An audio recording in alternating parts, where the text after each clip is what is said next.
Alright, hot take. The Lakers are not having a bad offseason.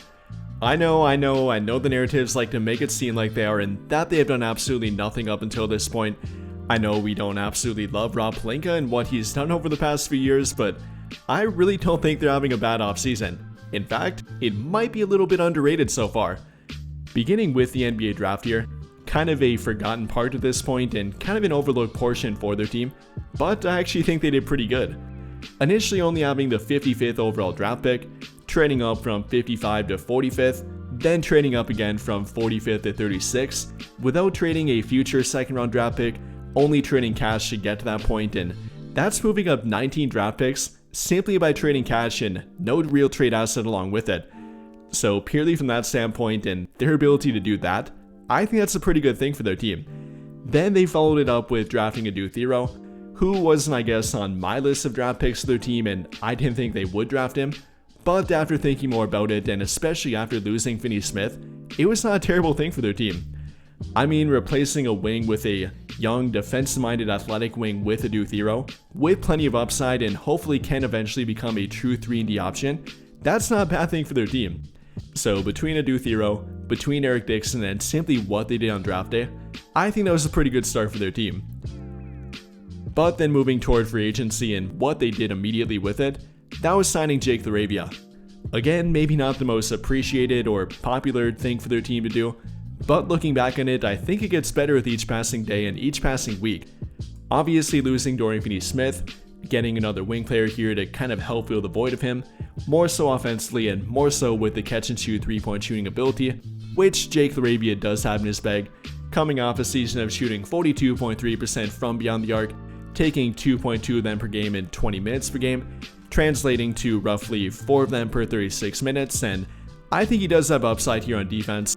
Isn't the most reliable defensive option quite yet, coming off a plus 1.1 defensive BPM rating, having some very good moments, and does have the ability and at least potential to be able to guard and switch 2 through 4 on the court. So don't mind that, and if we're talking about trying to replace Dorian Finney-Smith, which again they had the foresight to try and do here, I like the addition of both Adu Thero and Jake LaRavia. And not to mention for their future timeline with Luka Doncic, Jake LaRavia fits into that as well, only being 23 and having a ton of untapped potential. Then after that point, making their newest and arguably most important addition yet, filling their void at center and their long-awaited void at center with DeAndre Aton. And yes, I guess you can argue they got a bit lucky here with him getting the contract buyout that nobody really saw coming, then picking their team thereafter from a long list of teams that apparently wanted him. I guess you can argue they got a bit lucky. But from the fact that they're the best fit for him by far in my opinion, offering him the most playing time, the best fit, obviously with plenty of playmakers around him, Luka Doncic, LeBron, Austin Reeves, maybe you've heard of them, the best long-term timeline for him, and so on and so forth, I think it made a lot of sense for both parties here. And well, you really can't argue against it, given the center market and what was left apart from DeAndre Aton at that point, there was no better option.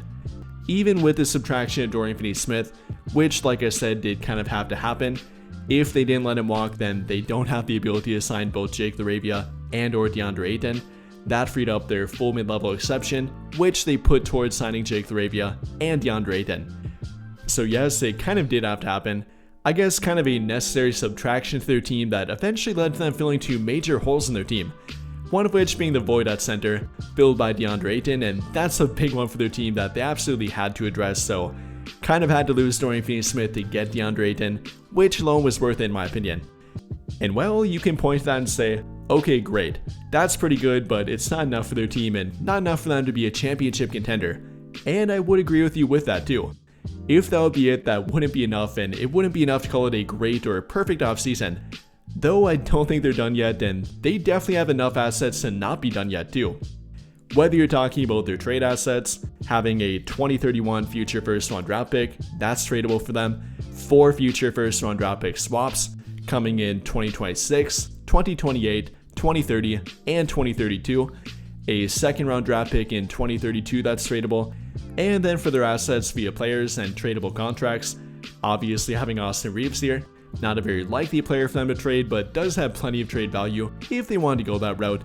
Then with a guy like Dalton Connect, a former first round draft pick with plenty of upside yet, probably can net them the equivalent to a current late first round draft pick. Then with a guy like Rui Hachimura, has an expiring contract and only 27 and could be a fit for both a contending team or for a short-term rebuild team too. And then even for expiring contracts like Maxi Kleber, Gabe Vincent, and Shake Milton, simply for making the money work in a trade and helping to offload a salary from a different team if they're entering a rebuild, that's valuable for them too. So between all of that, they have plenty of trade assets left, whether you're talking about a big trade, a medium-sized trade, or even a couple of smaller trades. They have the ability to do it, and I think they will eventually do it too. Or then even for the free agent market and what they have left to offer here to a free agent, they do have part of their biannual exception, which they might be able to get the entirety of with a few calculated moves here. At the current moment, they only have 3.9 of the maximum 5.1 million amount to offer it if they would waive Shake Milton anyways. But if they would combine that with either another trade that they actually offload some salary with, whether that's a 2-for-1 trade or whatever it might be, they could get the full biannual back and then offer it to a free agent like maybe an Al Horford. I guess that could be an option, not a very likely option. Maybe a DeAnthony Melton, maybe a Gary Payton II, something like that, or maybe signing a player like that, trying to take them away from a rival contender like Golden State, for example. That could be an obvious benefit. Or maybe holding it and waiting until the post-trade deadline to buy out market. There can tend to be a few good free agents at that point, and maybe waiting to use it at that point and be a higher bidding team than what other teams can offer at that point. But I think that'll pretty much do it for this one. And if you enjoyed the video, then I'll greatly appreciate it if you dropped a like, subscribe to the channel if you have not already, and hit that notification bell to never miss out when I upload a video. But as always, thank you for watching and have a great day or night.